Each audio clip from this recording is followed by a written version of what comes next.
boa tarde. Quem já está chegando aí com a gente, sejam bem-vindos, sejam bem-vindas. Sou Thaís, da Aldeia Viva, estou recebendo hoje a Márcia Fonseca, e vários íntimos e mais conhecidos também. Márcia Pulou, né, Márcia? Como é que você Isso aí. prefere ser chamada? Esse aqui é a Aldeia, né? Hoje é um coletivo parental, e a gente começou as atividades em 2017. Em 2016 a gente ficava no planejamento ainda, né? Muitas famílias foram somando nesse meio tempo, muitas questões acontecendo. E aí, nesse período de quarentena, a gente estava mais recolhido, né? Revendo nossos valores, realinhando os nossos sonhos, né? E a gente percebeu que existe assim uma urgência para a gente rever os nossos privilégios. A gente às vezes se sente como numa bolha, né? Porque é uma iniciativa de certa forma elitizada, né? São poucas famílias e tem um custo relativamente alto. Então a gente fica pensando de que maneiras a gente pode quebrar um pouco isso, né? Márcia é uma grata companhia nessa jornada de mudança de cidade, né? Eu vim do Rio, nossa família vem se constituindo aqui em Cabo Frio, e aí a gente se encontrou logo no começo, na minha chegada aqui, foi tipo 2010 ou 2011, acho que a gente já começou a se esbarrar. Eu comecei a conhecer o trabalho do Griot, e o que eu sentia, assim, no fundo, era que eu queria que as crianças tivessem a oportunidade de vivenciar esse movimento de resistência, de ir às rodas, de participar das manifestações culturais que vocês promovem aqui, que enriquecem tanto a nossa existência, eu posso dizer assim. Passo a palavra para você, minha amiga. Queria que você compartilhasse um pouco com a gente da sua trajetória e do que você anda fazendo.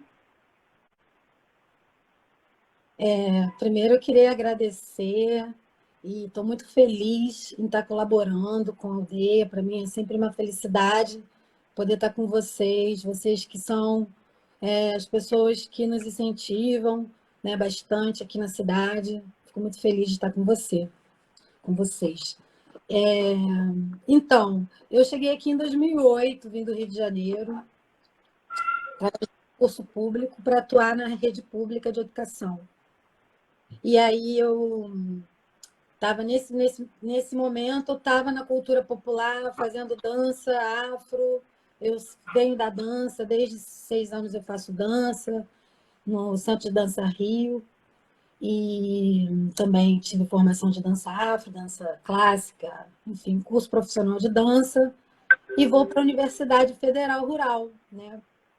Vou morar um pouco mais distante, porque meu destino era morar fora do Rio de Janeiro, embora eu nunca acreditasse que isso ia acontecer, porque eu sou muito apaixonada pelo Rio. Mas, enfim, fui estudar na Rural, fui estudar educação física lá, e aí eu já comecei a ter uma visão diferente do que era o nosso corpo político, não um corpo tão... né? Não essa frase, né, muito comum do corpo são, a mente sã. Eu comecei a perceber esse ser uno que a gente representa. Então, ali na universidade, já comecei a ter essa compreensão. E aí entra um pouco da minha história de vida, porque assim, eu sou adotada e não conhecia a parte da minha mãe, a parte do meu pai. Não fui criada com meu pai nem com a minha mãe, mas eu fui criada com a família do meu pai. E aí algumas coisas chegavam até mim, mas sem muita compreensão. Por que eu era a mais escura de todo mundo? Por que isso aconteceu comigo? O que aconteceu de fato e tal. E aí, né, combinou essa coisa de eu estar na universidade, compreender uma série de coisas, sair da universidade, ter esse mergulho na minha vida, montar esse quebra-cabeça da minha vida, porque por muito tempo, agora que esse quebra-cabeça está se montando, mas muito de nós negros não sabemos a nossa história. A gente não sabe quem foi nosso avô, quem foi nossa avó, bisavô, bisavó, tataravô, tataravó. Que história é essa? Então, a minha já cortava aí, na mãe, né? E no pai. Embora eu tivesse algumas notícias dele, mas era insuficiente. E aí eu me formo, vou para o Rio de Janeiro e começo a mergulhar numa área muito mais acadêmica, da educação física, de performance. Eu fui personal training, eu tive empresa de escalada, eu escalei montanha, eu escalei tudo quanto é montanha que você pode imaginar, tudo quanto é pedra por aí eu escalei. E aí tinha um projeto ligado à escalada, ligado à consciência ambiental e educação física. E já estava começando a surgir uma professora de educação física diferente nesses contextos, assim, mais óbvios da profissão. E aí eu começo a ter contato com essas questões de corporidade, né? O corpo social, o corpo político, e pronto, né? Foi um pulo para eu voltar para a dança, não me afastar um pouco dessa área da performance, né? De empresa, não sirvo para isso. Eu tive não foi uma visão, mas foi algo dentro da minha cabeça que falou assim: Márcia, agora você está pronta para ser uma educadora. Quando eu estava me formando, eu escutei isso, sabe? Eu estava deitada, descansando. Não estava dormindo ainda, não era um sonho. Eu só estava descansando, tinha chegado lá do campus, estava descansando e veio dentro da minha cabeça, assim, sabe? No escuro do meu pensamento veio essa frase: Márcia, você está pronta para ser uma educadora. E aí, amiga, voltei para o Rio, tangenciei essas áreas que eu te falei, mas aí voltei para a área de dança e comecei a descobri o jongo, vi o mestre Darcy na Lapa, né, com o seu tambor, fiquei louca, meu Deus, que é isso? Aí começou a florar uma série de coisas, começou a florar essa questão pessoal, de família, e tudo culminou para que eu hoje fosse uma pessoa que entende que os problemas não, mas as questões históricas ligadas à negritude, né, elas passaram por mim também, não foi só uma questão teórica, de ler em algum lugar. E aí eu vou para o Rio Maracatu, não tinha ainda muitos grupos, né, no Rio, começa a surgir pé de chinelo, começa a surgir uma série de grupos, e aí eu começo a agregar esses grupos e começo a estudar maracatu, lá no Rio Maracatu. Aí eu passo no concurso, venho para cá em 2008. E aí trago um pouco dessa minha experiência, né, tudo isso, trago um pouco dessa experiência para a minha praxis educativa. Então é mais ou menos isso. Aí a gente vai desenrolando. Ai, né? Não tem jeito, né? Nós somos sujeitos históricos, né? Então, tudo que faz parte da nossa experiência acaba transbordando através da gente, né? Até difícil para mim estar aqui nesse momento representando um coletivo, tendo uma história e ouvindo a tua narrativa de uma maneira que eu me identifico em muitos pontos. A gente já teve outros papos até em relação à questão identitária, a questão de saber quem são os avós, né? Eu sei quem são os meus avós, mas eu não sei quem são os meus bisavós exatamente. Eu sei de que lado vem, de onde vem um lado da família, de onde vem o outro lado da família, mas mais para trás. E aí, nesses últimos tempos, né, nessa conexão, eu venho pensando assim, como que isso reverbera dentro de mim. O que eu sinto quando eu chego e o griot está tocando?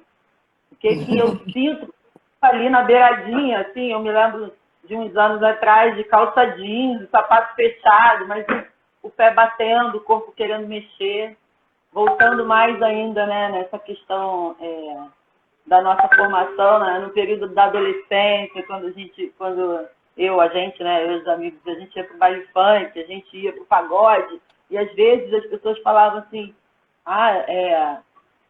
mas você gosta de funk? Mas que funk, sabe? Fazendo a marginalização que a gente encara hoje, né? Em relação a isso. E, estou num momento assim que tem muita efervescência acontecendo aqui dentro, né? Nesse sentido, sabe? E isso é, de fato, uma reverberação que o nosso coletivo está vivendo. Né? De decidir se aprofundar nessas questões, de reconhecer a branquitude que tem na gente, de reconhecer o nosso papel numa luta antirracista. Eu sou professora na escola pública já há 12 anos, então sempre trabalhei no interior. Uma das primeiras coisas que você falou que eu me identifiquei foi isso.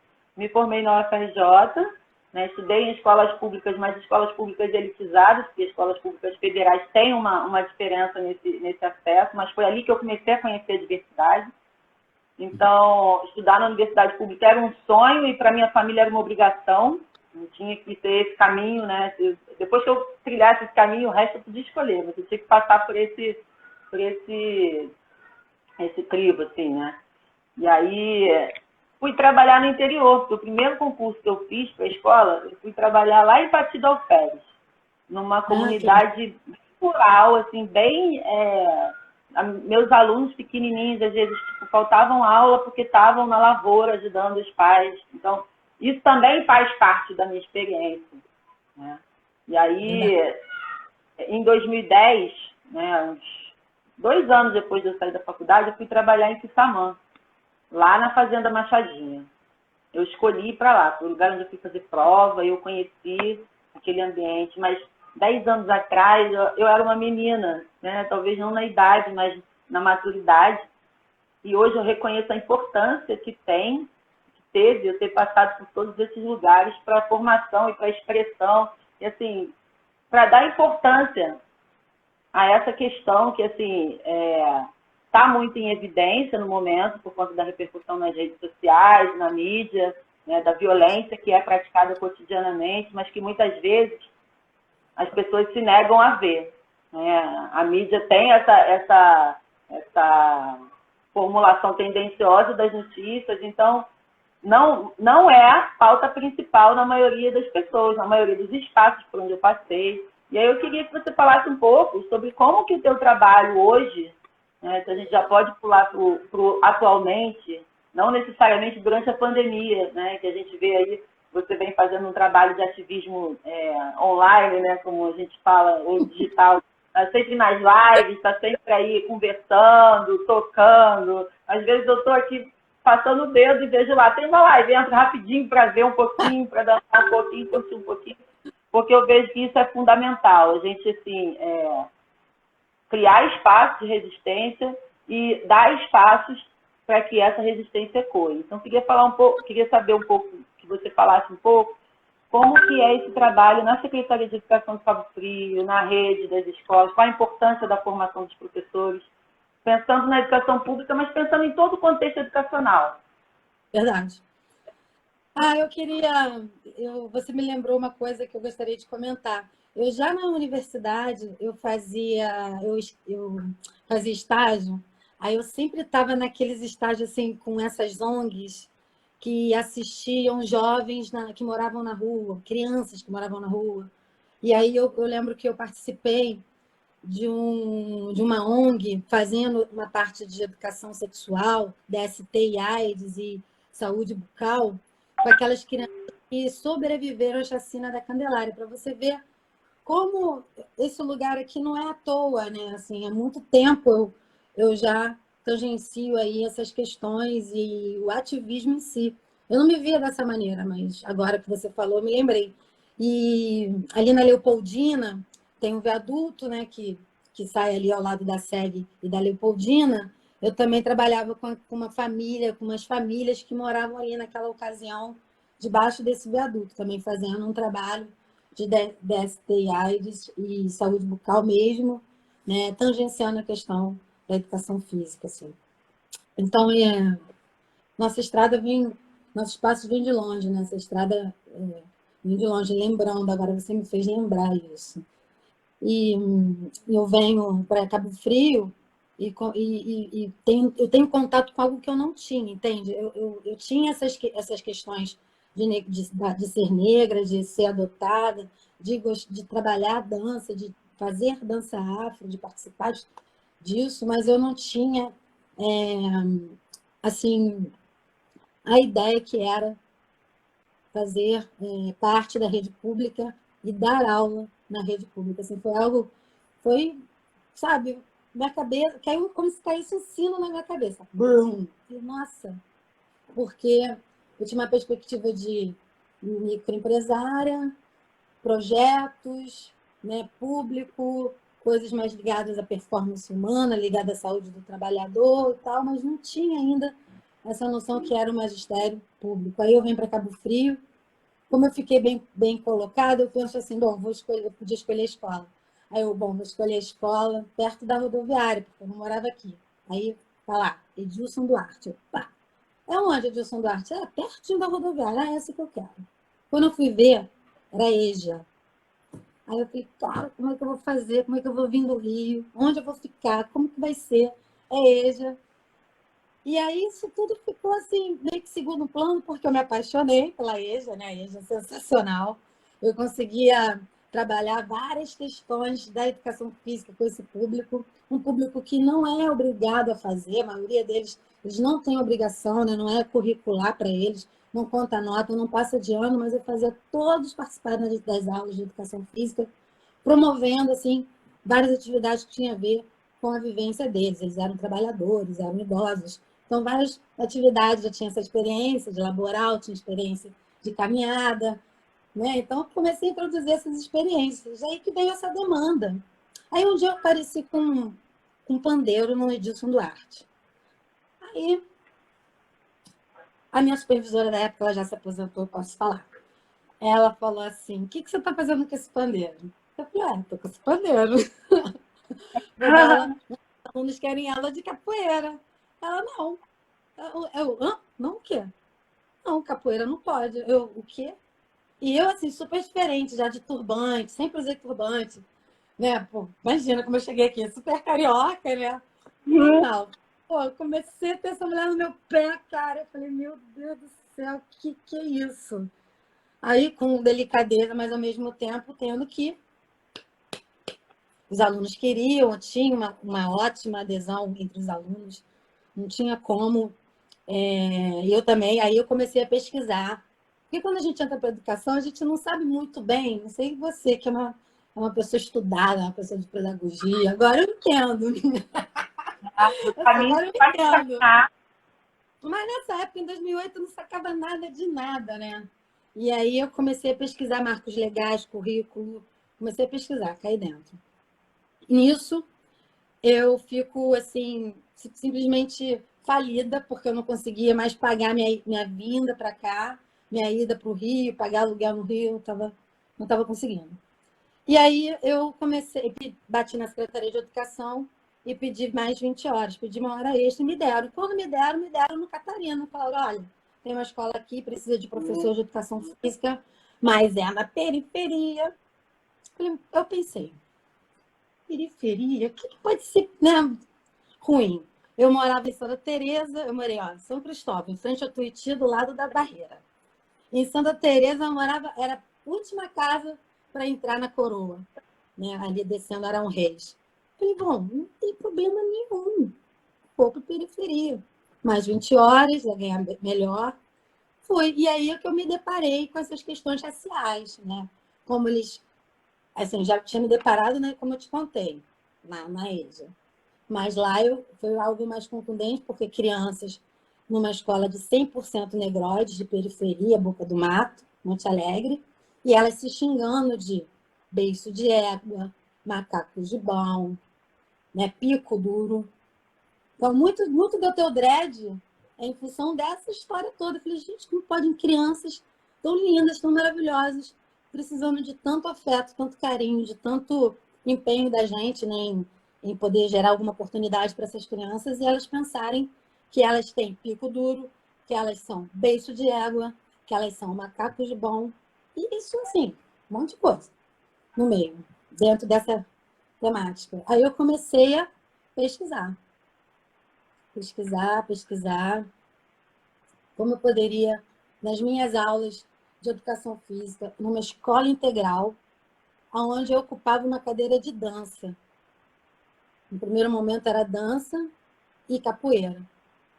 E aí eu transformo essa disciplina para linguagens artísticas, para eu continuar fazendo tudo aquilo. Dança, que faz parte da educação física, para eu poder tocar com eles, para eles poderem tocar, né? Porque eles traziam isso.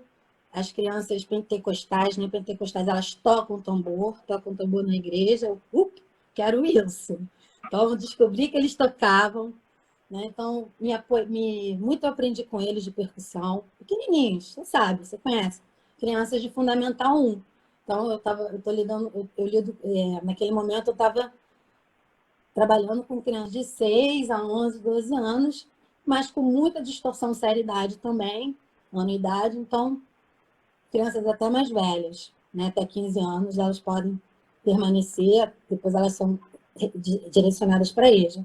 Então, cara, comecei a pesquisar dentro dos marcos legais como eu poderia trabalhar o combate ao racismo, como eu poderia valorizar suas identidades, seus fenótipos, a história das suas famílias, valorização da história das suas famílias, como fazer isso, como engajar, e, e a questão da intolerância religiosa, né? Porque como eu trabalhava com dança, percussão, imediatamente a expressão pejorativa macumba, né? Eu fui chamada de tia de macumba a vida inteira. Eu nem sabia que era macumba, descobri macumba porque era tão, era tão corriqueiro isso. E, gente, por que eles falam que é macumba? Estou eu cantando. Eu estava trabalhando com ciranda, aí estava assim: estava sentada na pedra fina, o rei dos índios mandou chamar. Aí as crianças repetiam isso, né? Aí as mães: pedra fina, rei dos índios, caboclo índio, índio africano, caboclo índio, Juremar. Eu não sabia que isso era macumba, e era mesmo, né? Só que não negativamente. Fazia parte desse cabedal cultural, desse passado dessas famílias, e até mesmo do presente de muitas famílias que com o tempo a gente foi descobrindo. E aí, pô, imediatamente eu tive que pesquisar o que era Jurema, que era caboclo, que era vaqueiro, que era boiadeiro, que isso tudo aparece, né? Nas expressões afro-brasileiras, no folclore, e por aí vai. Então, assim, eu tive que pesquisar muito em cima dos nossos marcos legais, porque quando vinha algum pai reclamar, eu tinha que falar que eu ia à polícia, que eu ia. Não, polícia não, né? Porque a comunidade não falava muito nessa história de polícia. Mas eu falava muito em processar. Vou processar. Isso é racismo. Ah, Márcia, o pastor da igreja tal falou que as bonequinhas pretas são macumbaria que vieram da África. Eu, processar. Então, assim, o tempo todo eu colocava os pais, os alunos e até mesmo colegas de trabalho em contato com esses marcos legais, que garantia o meu fazer, que garantia o direito dessas crianças terem acesso à sua cultura, né? Ter seu estereótipo, seu fenótipo, sua história respeitadas. Então, foi por aí, foi através disso que eu comecei a ter um certo destaque contribuindo para essas questões. Eu não sabia que existia André Fernandes, que você conhece, também do Griot, minha companheira, que falou: olha, quando ela me conheceu aqui, você está implementando a lei. Eu, oi? Você está implementando a lei. Eu caí dentro disso, sabe? Pesquisei e vi que não é uma coisa só da escola pública, né? É 11.645, porque é 10.639, foi transformada na 11.645/08. Ela fala que é em todos os estabelecimentos de ensino, público e privados. Né? E aí a gente não vê implementação nem em um lado e nem no outro. Então, eu me vali dessa brecha, né? Eu me vali desse marco legal para cair dentro, para lutar contra o racismo e tudo que isso engloba, intolerância religiosa, pico duro, né? Base de tudo isso entrou no rol, né? Dos objetivos que que eu tinha como projeto pedagógico de tentar diminuir, né? Essa sensação com o tempo eu fui vendo que isso foi resolvendo, que isso foi dando certo. As crianças começaram a ter seus cabelos black, que era uma coisa que incomodava. Você vê criança careca porque usou guanidina. Eu não conseguia dormir, sabe, Thaís? Eu pensava, cara, não é possível, ninguém vai fazer nada. Vamos fazer alguma coisa? E aí, meus amigos, né, de fora da escola, muitas parcerias dentro da escola, não posso deixar de falar da diretora, que naquela época que estava lá, pô, fechava o olho, o que tu quer fazer? Faz aí. Então, assim, Claro que isso vai depender de uma direção, né? Até mesmo de uma dirigente. Isso vai depender se os seus amigos, se os seus colegas de trabalho, os demais professores vão boicotar a sua atividade ou vão agregar. Então, assim, depende de uma série de fatores e eu dei muita sorte. Tive muitos problemas, mas eu dei muita sorte porque tive uma equipe que me ajudou, inclusive supervisor pedagógico, todos que passaram por lá viram a importância do trabalho. Olha, as pessoas estão perguntando, só que eu não estou enxergando. Aí, se você quiser passar para mim, as perguntas. Agora. Chegou uma pergunta agora. É o Renatinho, que é pai com a gente lá na aldeia. Ele pergunta se você acha que os seus colegas de trabalho ainda precisam do entendimento da lei ou se eles já estão sensibilizados para isso. Oi, não entendi. Renato perguntou se você acha que seus colegas de trabalho ainda precisam do entendimento da lei ou se eles já estão sensibilizados. E olha, o que acontece? Para a lei, para as pessoas entenderem o significado da lei e elas começarem a trabalhar de acordo com as leis, é uma coisa que hoje eu faço, é fazer a formação continuada.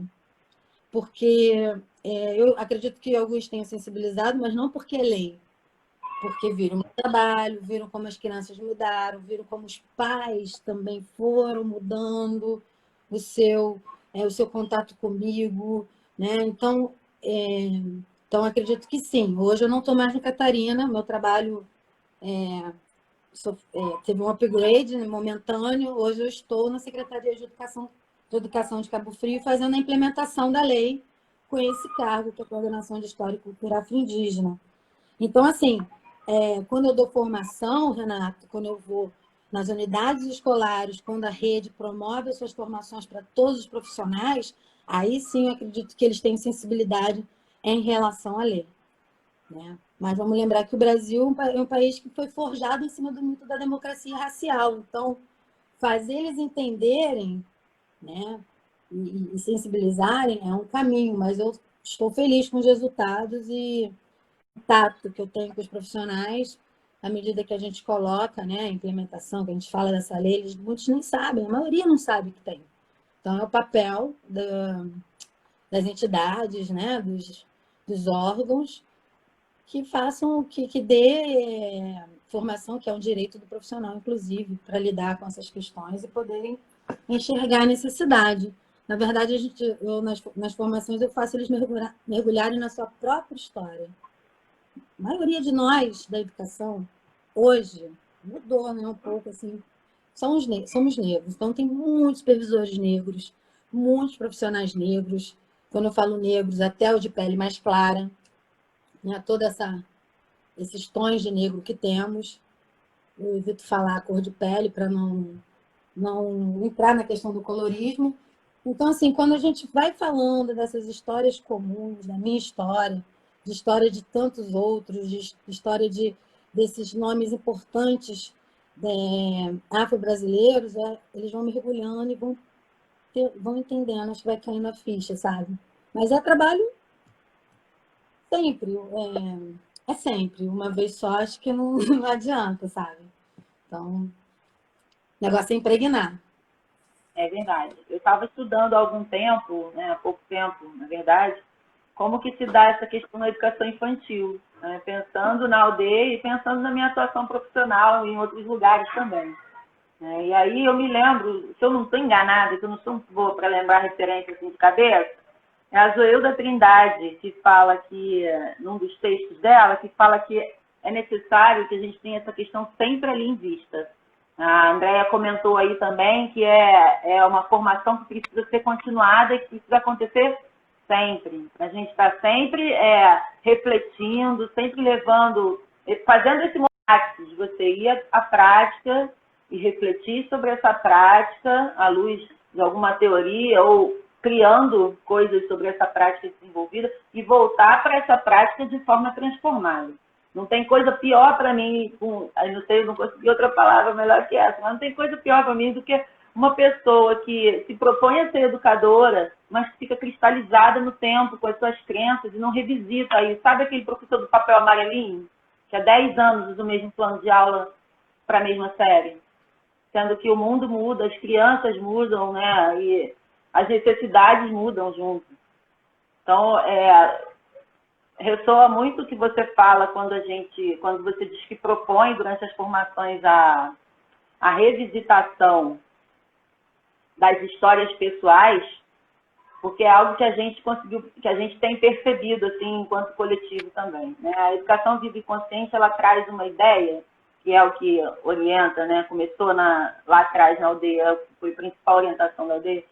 Ela traz uma ideia de que a gente precisa cuidar desse adulto, que esse adulto precisa se cuidar em vários aspectos para que as crianças tenham a oportunidade de se expressar com mais liberdade, sem ficarem sujeitas às nossas determinações, às nossas expectativas, enfim.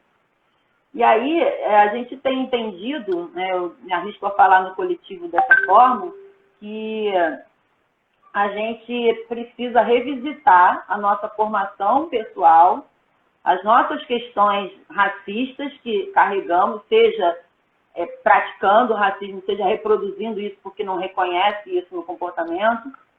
Então, que essa postura antirracista, para além de ser uma coisa que é força de lei, para ela chegar no chão da escola, ela precisa partir do educador, partir de uma mudança interna, assim, de eu escolher quais as palavras que eu vou usar no meu discurso, quais os conteúdos que eu vou priorizar ao longo do ano, de que maneira eu vou... Como é que eu vou trabalhar, por exemplo, atletismo, que está lá todo ano no caderno de orientação curricular, sem tangenciar a questão racial, em algum momento. Não dá para passar por isso. Isso é um exemplo, sim, bem clássico das aulas de educação física, né? Pensando na educação física. Mas, para a gente ampliar de maneira geral, eu queria te perguntar o seguinte, duas pessoas que eu consegui acompanhar aqui. O Wagner, que trabalha comigo lá em Macaé, pergunta para você como que você faz esse trabalho de formação na Secretaria de Cabo Frio, mesmo com o avanço das igrejas neopentecostais. Foi isso que o Wagner falou? Acho que foi. Acho que foi, sim. Acho que isso mesmo. Foi. E também vou aproveitar para te perguntar, ai meu Deus, perdi aqui o nome. A Juliana falou que gosta muito de te ouvir falar do jogo dos privilégios. Então, tem essas duas perguntas. Como que é a formação, mesmo com o avanço das igrejas neopentecostais? E a Ju pede para você contar a história do jogo dos privilégios. Ai, vamos lá. Muita coisa. Wagner, a gente não pode pregar contra os neopentecostais, né? Porque senão eles podem usar essa questão de estar sendo intolerante. Mas uma coisa que eu pego muito no pé nas formações o Pai Nosso é uma oração universal? Aí eu mesma respondo, não. Então, assim, a gente vai tocando nesses assuntos que estão dentro da questão do racismo, passa pela formação um assunto de que as suas considerações religiosas, políticas, são importantes para que você se desenvolva, mas elas não devem, né? Aí eu vou falar até mesmo de doutrinar o aluno. Você está lá fazendo o Pai Nosso, doutrinar, como você está lá, não, todo mundo tem que rezar o Pai Nosso. Primeiro, se você olhar as crianças, ninguém está rezando o Pai Nosso, está um batendo na mochila do outro, puxando a mochila do outro, fazendo aquelas brincadeiras de fila, é comum. E aí, nisso, a professora fala no meio do Pai Nosso, menino, para com isso. Então, eu entro com eu brinco um pouco na formação com essa questão, procuro entrar nesse assunto com a questão do Pai.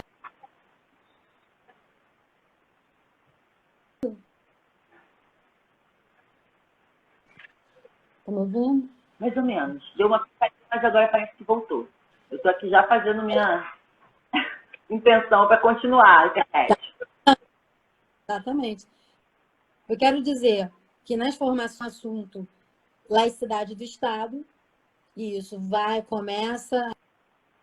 as pessoas começam a se mexer na cadeira, porque vai avanço neopentecostal e até mesmo no catolicismo, né? eu falo dessa questão, quando eu falo da laicidade do Estado, eu vou e abordo a questão que é uma prática muito difundida entre muitos profissionais em muitas escolas do Rio de Janeiro, que é o Pai Nosso na entrada da escola. Aí teve uma vez que alguém perguntou onde é que está essa lei de laicidade do Estado? Como assim Estado é laico? Então, tem Então, profissionais. Ela queria porque queria. Mas o Pai Nosso é ótimo, é universal.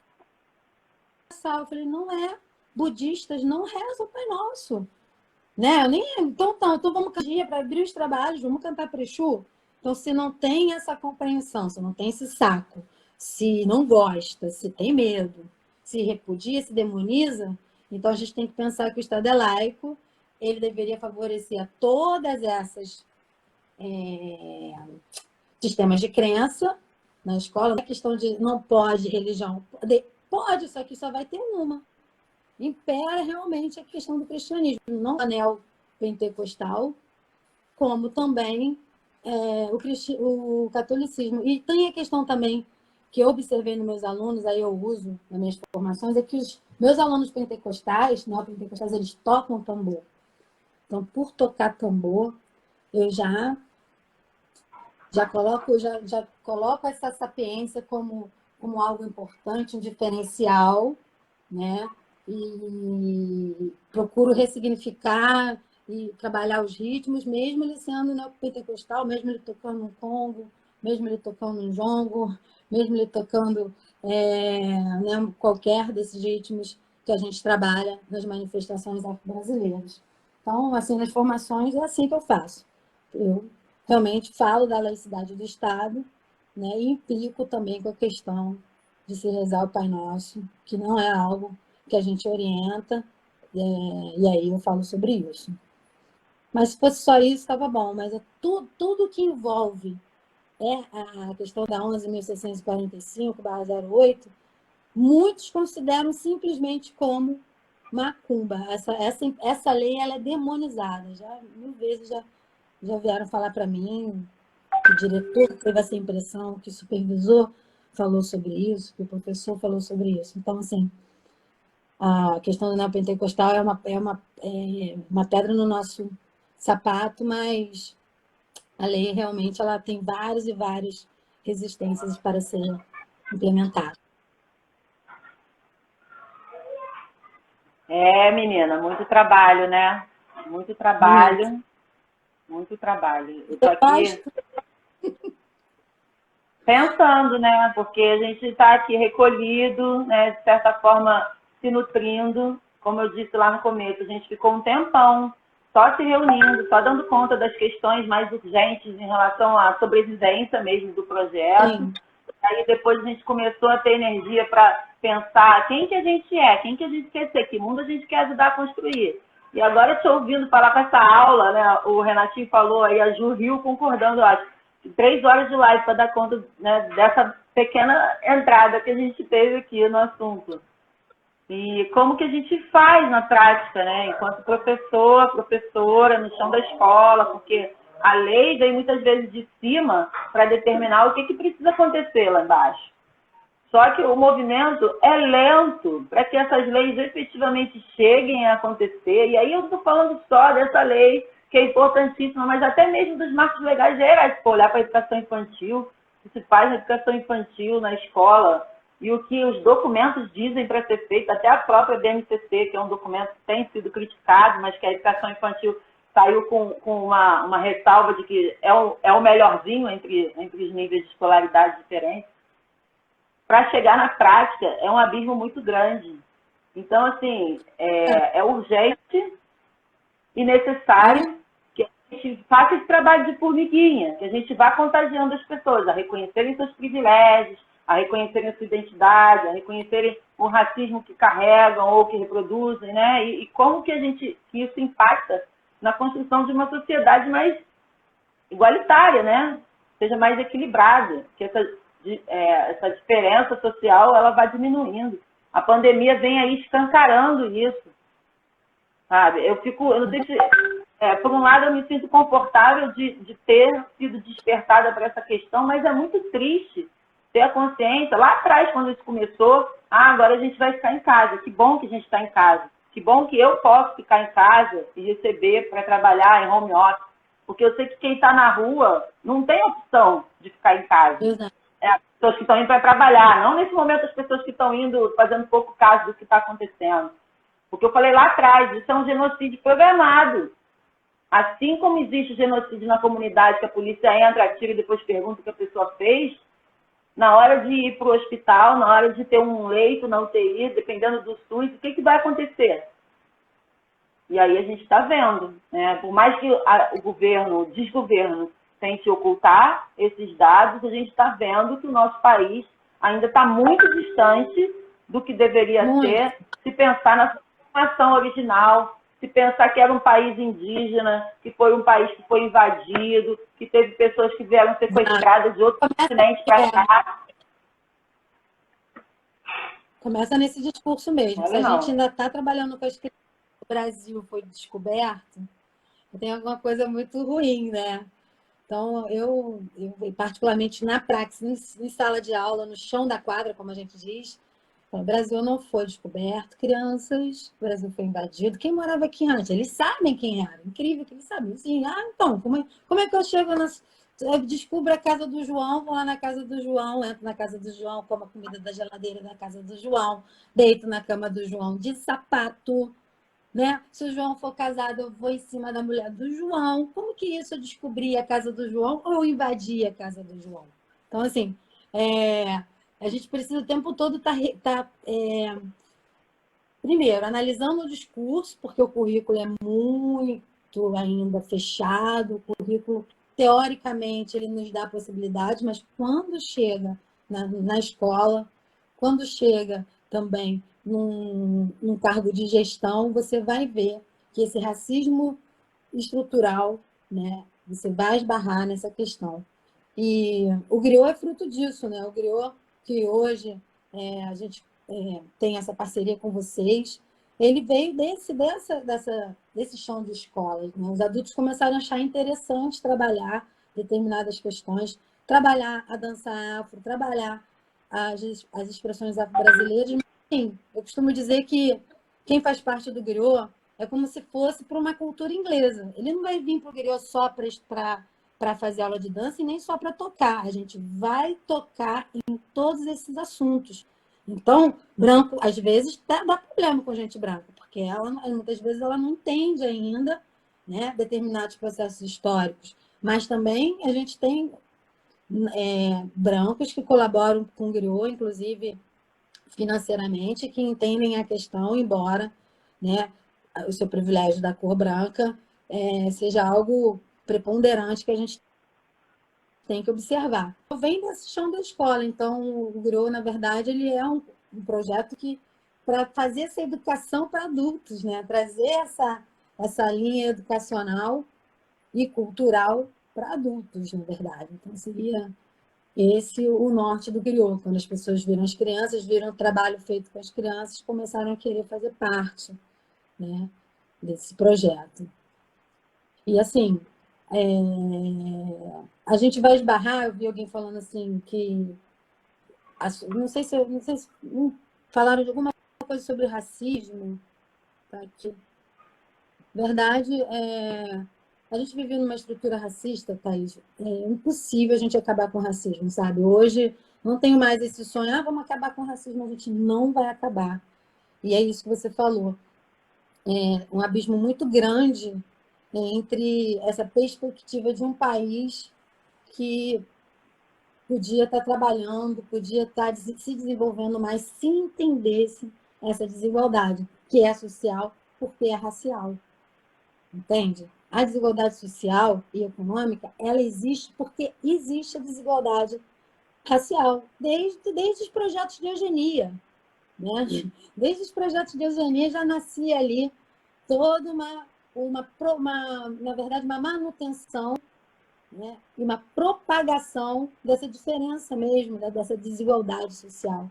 Então, tem muita gente que acredita que é social e aí vem a questão racial. Não é. É racial primeiro que causa todos esses distúrbios, sabe? Então, a gente vai ter colegas que não vão entender essa questão e vão reproduzir, porque eles também sofreram toda essa política de eugenia, não vão se ver como negros, né? Não vão entender que é preciso a gente explorar. Tinha uma coisa, não sei se ainda tem, mas tinha uma desenho aí na aldeia, que era uma sereia preta, sereia d'água doce, preta. Aquilo ali é muito interessante, porque na mais da educação infantil, as crianças precisam ter referências positivas, elas precisam ter identidades positivas, as brancas principalmente, os pretos também, mas os brancos também, para que eles entendam a diferença e não reproduzam porque tem olho azul ou porque o cabelo é louro, eles vão...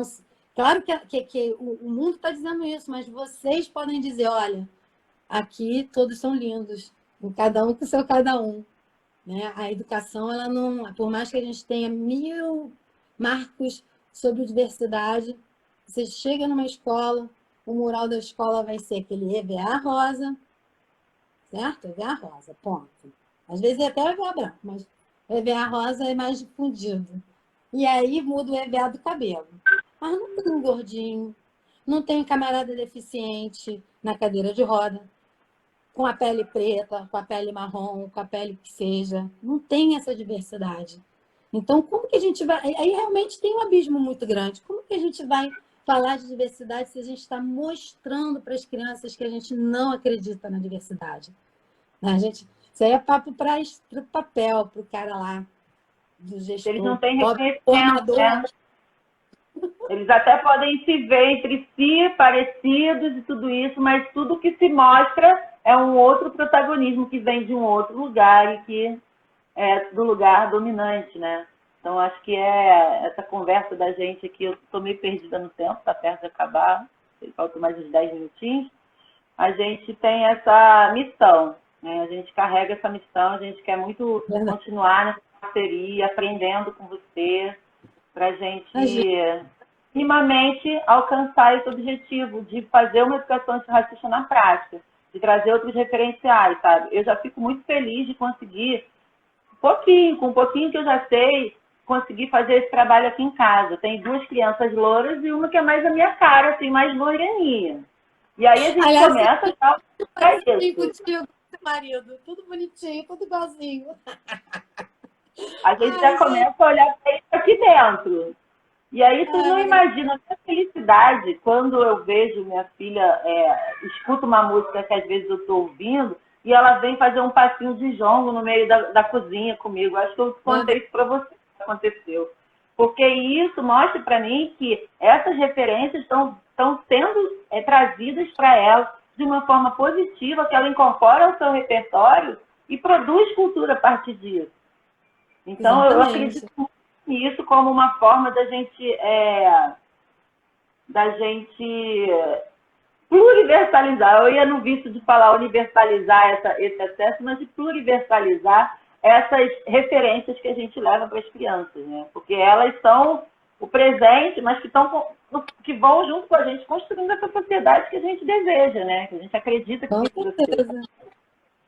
Com certeza, é isso aí. Eu acho que é parte... O mundo melhor, né? Se é que a gente pode falar dessa maneira, parte dessas crianças, né? Do que elas estão vendo hoje. Elas estão vendo um Bolsonaro, não estão vendo? Tomara que eles não querem ser um Bolsonaro no futuro, não é? Aquele malvado, aquele presidente malvado, mãe. Nem apoiar um Bolsonaro no futuro. Elas precisam saber da história. A gente, depende delas, né? Elas vão crescer, vão ocupar cargos, né? Muito sucesso para elas. Então, elas precisam crescer com essa ideia de que, primeiro, a gente vive nessa situação hoje porque existe ainda, mas vamos colocar assim, um comércio com seres humanos africanos, vindos da África, um comércio, uma exploração de povos que tinham, que não eram louros de olhos azuis, né? E que isso gerou uma série de consequências para o nosso mundo. Então, assim, tomara que a gente consiga ter um mundo diferente desse capitalismo, porque se a gente permanecer nesse sistema, dificilmente a gente vai conseguir terminar, dificilmente a gente vai humanizar, dificilmente a gente vai romper aí essas barreiras, né? O racismo é uma delas, porque é histórico, vem de tão longe, as concepções do sangue puro, que não sei quando a gente vai se livrar disso, mas elas precisam ter elas merecem, elas têm o direito de ter acesso a essas informações, né? O direito que elas têm de ter acesso a essas informações e poder fazer aí no futuro um mundo melhor para se viver, né? A gente está aqui para ajudar. Agradeço a você, Márcia. Eu que agradeço a oportunidade nossa de te ouvir, de conversar, de matar saudade também. Eu fiquei pensando nisso. Falei, caraca, tanto tempo sem sair na rua, sem encontrar as pessoas, tudo isso, bater esse papo. Acho que na hora que ela aparecer na tela foi que eu senti assim, que legal, um encontro. Não dá para ter um abraço, mas a gente se encontra. Vamos bater mais papo, vamos combinar outro dia. Vamos, fica à vontade, fica à vontade. Se precisar de qualquer coisa, pode contar com a gente. Tá certo, querido. Você quer falar mais alguma coisa antes da gente encerrar? Eu queria falar que a gente precisa se cuidar, não é porque estão flexibilizando que a gente, só se for necessário, a gente sabe, a gente tocou nesse assunto, se for necessário a pessoa sair para trabalhar, ok, mas se puder, fique em casa, assim, muitos casos mesmo, e isso preocupa. A gente não quer ver as pessoas morrendo pelas ruas, né? Sem local para internação. Então, primeiro, se cuidar, não é uma gripezinha, né?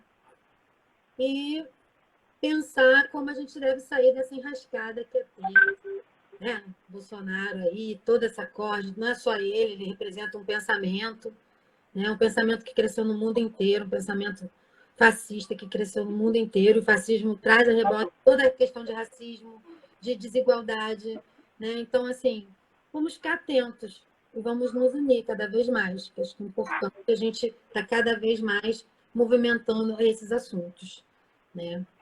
E é isso, doido para acabar, né? Eu acho que esse ano a gente tem muita dificuldade de voltar a se reunir. Eu acho que é preciso ter pelo menos um remédio, alguma vacina, né? Mas espero que em breve, quando for possível, a gente se veja de novo aí no Griot, né? Aí nas festas na aldeia viva, nas feijoadas gostosas da aldeia viva, né? Que a gente possa, quando voltar, de repente, fazer uma festinha para a gente. Uma festinha! Acho que esse ano a gente vai ficar sem pé de feijão, né? Esse ano não vai dar para fazer. Mas quem sabe a gente faz uma programação virtual. Né?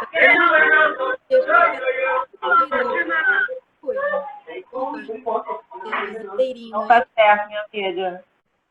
Muito obrigada. Beijo, Renata. Obrigada, querido. Um abraço. De longe, você, Andréia, todo mundo aí. Beijo, Andréia. Beijo. Amo vocês. Tchau.